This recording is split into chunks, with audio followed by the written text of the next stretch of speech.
Hello नमस्कार दोस्तों।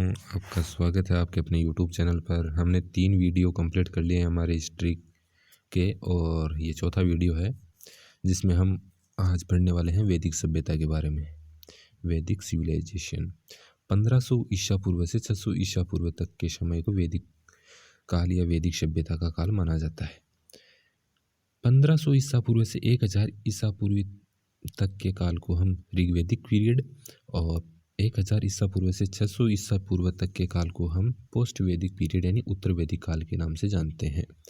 1500 ईसा पूर्व में आर्यन का आगमन हुआ था, यानी 1500 ईसा पूर्व में जिस समय सिंधु घाटी सभ्यता समाप्त हो चुकी थी, उसके बाद में 1500 ईसा पूर्व की बात है। 1500 ईसा पूर्व में आर्यन का आगमन हुआ था। यह मध्य एशिया से आए थे। सर्वाधिक मत यही है कि ये मध्य एशिया से आए थे, लेकिन बाल गंगाधर तिलक के अनुसार यह उत्तरी ध्रुव से आए थे। दयानंद सरस्वती के अनुसार यह तिब्बत से आए थे।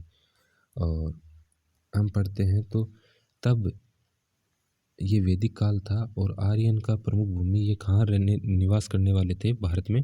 ये कश्मीर से राजस्थान तक और अफगानिस्तान से वेस्ट बैंक ऑफ गंगा, यानी ये यहाँ कुछ गलती से लिखा हुआ है, वेस्ट बैंक गंगा बैंक यानी वेस्ट में गंगा बैंक तक संपूर्ण उत्तर यानी कंप्लीट उत्तर और उत्तरी पश्चिमी में आर्यों ने एक ग्रामीण सभ्यता शुरू की। जिस प्रकार से सिंधु घाटी सभ्यता एक नगरीय सभ्यता थी, तो इसका विपरीत ये वैदिक सभ्यता एक ग्रामीण सभ्यता थी, जिसे वैदिक सभ्यता कहा जाता है। इस सभ्यता के लोगों का मुख्य कार्य कृषि एवं पशुपालन था। इस सभ्यता के परिवार पितर सत्तात्मक हुआ करते थे, यानी यहाँ पिता की सत्ता हुआ करती थी। अब पढ़ते हम ऋग्वैदिक पीरियड। 1500 ईसा पूर्व से 1000 ईसा पूर्व तक का समय ऋग्वैदिक काल के नाम से जाना जाता है। यह सभी वेदों में सबसे प्राचीन वेद। इसमें 10 मंडल थे। सभी मंडलों का संकलन महर्षि वेदव्यास के द्वारा किया गया। सबसे पुराना मंडल 2 to 7 यानी दूसरा, तीसरा, चौथा, पाँचवा, छठवां और सातवां, ये सबसे पुराने मंडल हैं। नवीनतम मंडल की बात करें तो 10वां मंडल सबसे नवीनतम है। खासकर बात इसमें ये आती है कि ऋग्वेद का तीसरा मंडल है, जिसकी रचना विश्वामित्र ने की थी।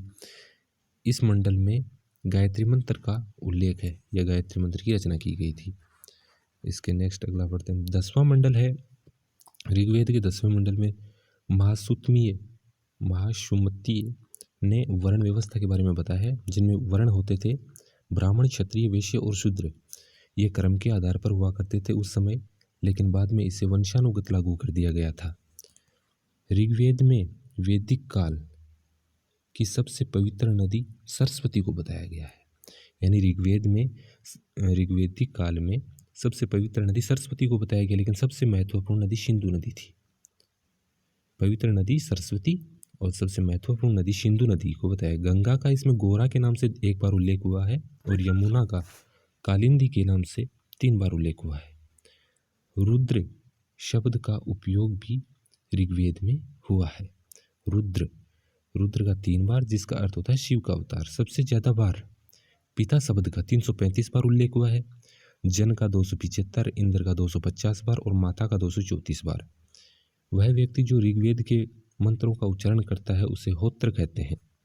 ये आपने पहले भी पढ़ा होगा। ये पॉइंट टू पॉइंट अप्रोच है, सब कुछ है आपको याद रखना है। यानी ऋग्वेद के मंत्रों का उच्चारण करने वाले को होत्र कहा जाता है। इसके आगे सामवेद के बारे में पढ़ने वाले हम। सामवेद को ही भारतीय संगीत का जनक कहा जाता है। संगीत के 7 सुरों का उल्लेख सामवेद से ही प्राप्त हुआ है। इसमें सूर्य देव की स्तुति से संबंधित मंत्रों का संकलन है। जो व्यक्ति सामवेद के मंत्रों का गायन करता है वह उद्गाता कहलाता है, और ऋग्वेद वाला होत्र और सामवेद वाला उद्गाता।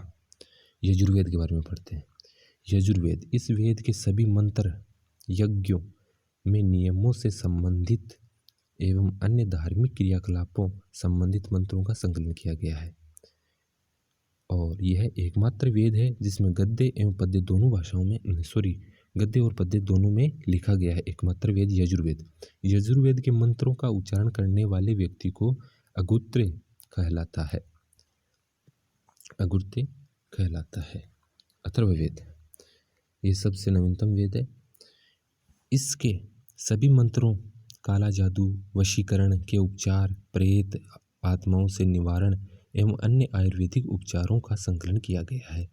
यह वेद सभी वेदों में सबसे नवीनतम है।